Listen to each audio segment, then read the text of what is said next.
हाय सांग मैंने एबे आसी आम पहुँची गलु नहका बाईपास होता काली मूर्ति पाखे साजसजा तो बहुत मस्त होती आपण मन केमी लगुच एमती सब साजसजा देखिकी कमेंट मध्यम निहाती जनइबे। वाओ मेन गेटटा तो जमीती किसी कहवाक ही पड़ोनी।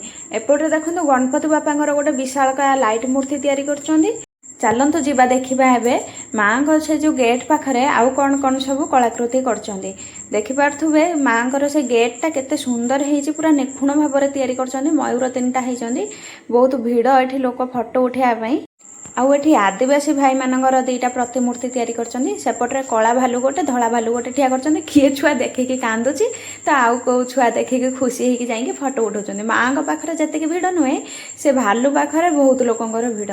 चलंतु जीवा देखिया माँ को एठी केमिति सजैछन्ती। बापरे एठी तो बहुत भिड़। आम जिते जगह माँ को दर्शन करिया गलुणी सबुठारु भिड़ बोधे एठी पूरा माँ को जंगल भितर ठिया कला रकम देखा होची। माँ जमती जंगल भितर पूरा ठिया होइकी रहिछन्ती। आ मंडपटा को एमिति सजैछन्ती जना पड़छे जमती पूरा सुनार मंडप भितर माँ पूरा आसिकी आविर्भाव होइछन्ती। जय माँ।